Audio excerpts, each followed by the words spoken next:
അപ്പോൾ ചെസ്സ് കളിക്കുന്ന ചെസ്സിനെ ഇഷ്ടപ്പെടുന്ന എല്ലാ മലയാളികൾക്കും നമ്മുടെ ഈ കൊച്ചു ചെറിയ ചാനലിലേക്ക് സ്വാഗതം. നിങ്ങൾ ഇതുവരെ ആദ്യമായിട്ടാണ് ഈ ചാനൽ കാണുന്നതെങ്കിൽ സബ്സ്ക്രൈബ് ചെയ്യുക. ചെസ്സുമായിട്ട് ബന്ധപ്പെട്ട കാര്യങ്ങൾ മാത്രമേ ഇതിനകത്ത് പറയൂ. അതുകൊണ്ട് ദയവ് ചെയ്ത് സബ്സ്ക്രൈബ് ചെയ്തിട്ട് മാത്രമേ പോകാവൂ. പിന്നെ ഗെയിമിലേക്ക് കടക്കാം. അപ്പോൾ ഇതെന്ന് വെച്ചാൽ 1 മിനിറ്റ് കൊണ്ട് തീർക്കുന്ന ഗെയിമാണ്, ബുള്ളറ്റ് ചെസ്സാണ്. അതുകൊണ്ട് തന്നെ 1 മിനിറ്റിനകത്ത് സംഭവിച്ച കാര്യങ്ങൾ ഞാനൊരു 6-7 മിനിറ്റോളം പഠിച്ച് നീട്ടി പറയുന്നതാണ്. അപ്പോൾ ഇഷ്ടപ്പെട്ടാൽ ലൈക്ക് ചെയ്യുക. അതുപോലെ തന്നെ നിങ്ങളുടെ കൂട്ടുകാരിലേക്കൊന്ന് ഷെയറൊക്കെ ചെയ്ത് വെച്ചേക്കുക. അവരും കേൾക്കട്ടെ, കളിക്കട്ടെ, പഠിക്കട്ടെ. അപ്പോൾ വൈറ്റ് സൈഡാണ് നമ്മുടേത്.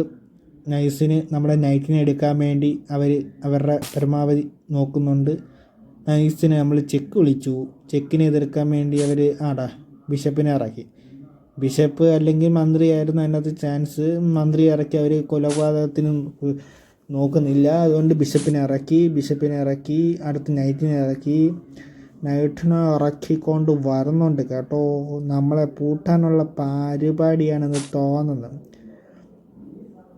നൈറ്റിന് ആനയും കൊണ്ട് ഞാനും ചെല്ലുന്നുണ്ട്. ആനമേളം.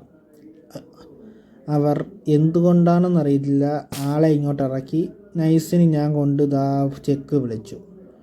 പുള്ളിക്കാരന് ചെക്ക് മാറ്റാനേ പറ്റൂ. കാരണം എൻ്റെ ആ കുതിരയെ എടുക്കാൻ അങ്ങേർക്ക് പറ്റത്തില്ല. അങ്ങനെ പറ്റിയാൽ അത് ചെക്കായിരിക്കും. അതുമാത്രമല്ല അവിടെ മന്ത്രി ഞാൻ എടുക്കുക. അങ്ങനെ 2 കാര്യങ്ങളുണ്ട്. അപ്പം പുള്ളിക്കാരൻ എന്തായാലും അങ്ങോട്ട് മാറ്റുന്നതല്ലാതെ മാറ്റിയിട്ട് മാറ്റി നൈസിനെടുത്തു. ഇവിടെ ഒരു പാളിച്ച പുള്ളി ചെയ്തു. ഇവരുടെ മന്ത്രിയെ വെച്ച് എടുക്കുന്നതിന് പകരം പുള്ളിക്ക് ആ കുതിരയെ വെച്ചെടുക്കാനുള്ള ചാൻസ് ഉണ്ടായിരുന്നു. പക്ഷെ പുള്ളി മന്ത്രിയെ വെച്ച് തന്നെ എൻ്റെ ആനയെ എടുത്തു. എനിക്ക് വേറൊരു ചാൻസ് ഇല്ല. ഇനി അങ്ങനെ വെട്ടാൻ മാത്രമേ പറ്റൂ. കാരണം വെട്ടിയില്ല എന്നുണ്ടെങ്കിൽ എൻ്റെ രാജാവിന് അതൊരു പണിയാണ്. അപ്പം നൈസിന് ഞാൻ വെട്ടാൻ പോകും. വെട്ടി. അങ്ങനെ വെട്ടിട്ടാതിരുന്നാൽ എന്നെ വെട്ടും, അവിടെ ചെക്ക് വീഴും. അപ്പോൾ എൻ്റെ മന്ത്രിയിട്ട് പോവുകയും ചെയ്യും. അങ്ങനെ എന്നാലും എനിക്ക് കുതിരയെ എടുക്കാം. എന്നാലും അതിനുള്ള ചാൻസ് ഞാൻ കൊടുക്കുന്നില്ല. ഞാൻ അങ്ങോട്ട് കയറി വെട്ടി. നമ്മൾ വെട്ടുന്നതിന് മുമ്പ് അവനെ കയറി വെട്ടുന്നതല്ലോ ഹീറോയിസം. അവനും വെട്ടി. അടുത്ത എനിക്കുള്ള പണി എന്ന് വെച്ചാൽ എൻ്റെ കുതിരയെ എടുക്കും. 100% ഉറപ്പാണ്. കുതിരയെ അവിടുന്ന് മാറ്റിക്കൊണ്ടുപോകണം. എനിക്കാണെങ്കിൽ ബിഷപ്പിനെ എടുത്തുകൊണ്ട് മാറ്റാം. പക്ഷെ വേണ്ട, അങ്ങനെ മാറ്റാതെ ഞാൻ ചെക്ക് വിളിച്ചുകൊണ്ട് തന്നെ ഇങ്ങോട്ട് നമ്മളൊന്ന് പിന്തിരിഞ്ഞ്. പുള്ളിക്കാരൻ വിടുമോ? പുള്ളിക്കാരൻ വിടൂല.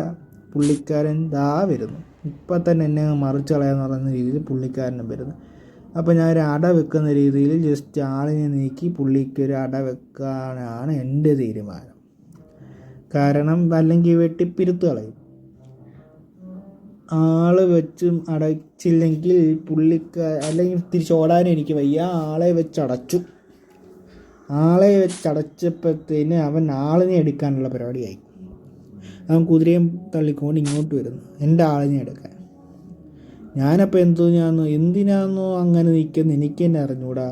ചുമ്മാ അങ്ങോട്ട് നീക്കി. എങ്ങനെ നീക്കി? കുതിരയെ അവിടെ നിന്ന് അങ്ങ് മാറ്റിയിട്ട് എനിക്ക് അടുത്തൊരു കാസ്ലിംഗ് ചെയ്താൽ കൊള്ളാമെന്നുണ്ട്. അവൻ്റെ ആളെ എടുത്ത് കുഴപ്പമില്ല. എനിക്ക് എൻ്റെ സ്റ്റെപ്പ് എന്ന് വെച്ചാൽ അടുത്ത് കാസ്ലിംഗ് ചെയ്താൽ കൊള്ളാമെന്നുണ്ട്. കാരണം ഈ മൂലയ്ക്കകത്ത് 2 റോക്കിനെ കയറ്റി വെച്ചിട്ട് എനിക്കൊന്നും സാധിക്കില്ല. അവന്മാർ 2നെയും വലിച്ച് വെളിയിറക്കണം. ചുമ്മാ എവിടെയെങ്കിലും മൂല കയറി ഇരുന്ന് ഒക്കത്തില്ലല്ലോ. 2നെയും പിടിച്ച് വെളിയിറക്കണം. അപ്പോൾ ഒരുത്തനെ ഞാൻ ഇതുവഴി അങ്ങ് ഇറക്കാൻ ശ്രമിക്കുക. അങ്ങനെ അങ്ങോട്ട് നീക്കിയപ്പോഴത്തേന് അവൻ അങ്ങോട്ട് പ്രാന്തളവി. അവൻ വരുന്നത് എൻ്റെ ആളിനെ എടുക്കാൻ.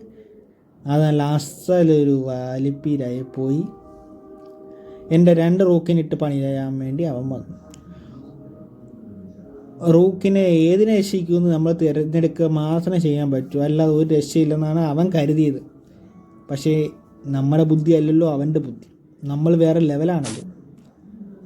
ഒരു നീക്കങ്ങ് നീക്കിക്കൊടുത്ത് അവൻ ഇനി എൻ്റെ റൂക്കിനെ പൊടി പോലും കിട്ടത്തില്ല. പൊന്നു മോനെ, എൻ്റെ റൂക്കിനെ അവൻ തൊടുകയാണെങ്കിൽ അവൻ്റെ രാജാവിൻ്റെ തലയാർ. അങ്ങനെ ഇരിക്കുന്നത് കൊണ്ട് തന്നെ അവൻ എൻ്റെ റൂക്കിനെ തൊടത്തില്ലെന്ന് 100% ഉറപ്പാണ്. പുള്ളി വേറെ എന്തോ കളിക്കുന്നത്. അവൻ അടുത്ത ചാൻസ് ഉള്ളത് നൈസിന്. അവൻ ബിഷപ്പിനെ ഇറക്കി എൻ്റെ തേരിനെ അങ്ങ് ഉണ്ടാക്കാമെന്ന് വിചാരിച്ചു. ഒരു കാര്യമില്ല. അവൻ്റെ കുതിര എടുത്തുകൊണ്ട് ഞാൻ ചെക്ക് മാറ്റടാ. ഇപ്പം തന്നെ അങ്ങ് മാറ്റാം. ആനയെ കൊണ്ട് അതിൻ്റെ ഇടയ്ക്ക് കയറ്റിയേക്കുന്നു. തേരിനും രാജാവിനും ഇടയ്ക്ക് ആനയെ കൊണ്ട് കയറ്റി എനിക്ക് അങ്ങോട്ട് എടുക്കാൻ പറ്റത്തില്ലെന്നാണ്. അടുത്തെടുപ്പ് പോയി എടുക്കുക. ചെക്ക്. ആ തേരിനെ കൊണ്ടിട്ട് ആ ആനയുടെ തല ഞങ്ങൾ പൊളിച്ച് ഞാൻ. അവനിനി മാറുകയല്ലാതെ വേറെ ഒരു വഴിയുമില്ല. എങ്ങോട്ട് മാറാൻ പറ്റും? മാറ്. വലത്തോട്ട് പിടി. വലതുവശം പിടി. നീ വലതുവശം പിടിച്ചാൽ ഞാൻ ഇടതുവശം പിടിക്കും. ദാണ്ട ഇടത്തോട്ട് ചാടി. കുതിരയെ കൊണ്ട് ഇടത്തോട്ട് ചാടി. എന്തിനാന്ന് മനസ്സിലായോ? റൂക്കിനെ വെളിയിറക്കുക. അവൻ അവിടെ കിടന്ന് ഉറങ്ങുന്നു. ആ ഉറങ്ങുന്ന ടീമിനെ വെളിയിറക്കി കളിപ്പിക്കണം. ഇങ്ങോട്ട് ചാടി ഇങ്ങോട്ട് ഇറക്കും. അതിന് മുന്നോട്ട് അവനത് മുൻകൂട്ടി കണ്ട് കേട്ടോ. ഞാൻ വന്ന് ചാടി ഒരു ചെക്ക് വിളിക്കുന്നവനറിയാം. മുൻകൂട്ടി കണ്ട് അവൻ നൈസിന് അരുമാരും ചേർന്നു. ഞാൻ എൻ്റെ പരിപാടി എങ്ങോട്ട് നടത്താൻ നോക്കിയപ്പോൾ ആളെയും കൊണ്ട് തള്ളിക്കൊണ്ട് വരുന്നു. അടുത്തൊരു ഫോർക്കിൻ ചെക്ക് എൻ്റെ കണ്ണിപ്പെട്ടു. റൂക്കിനെ വേണമെങ്കിൽ പൊക്കാം. ഒരു ചെക്കും വിളിച്ചു. ഇത്രയും അങ്ങോട്ടായപ്പോഴത്തേന് അവൻ്റെ ടൈം അങ്ങ് കഴിഞ്ഞ്. 1 മിനിറ്റിൻ്റെ കേസായിരുന്നല്ലോ നമ്മൾ പറഞ്ഞു വെച്ചിരുന്നത്.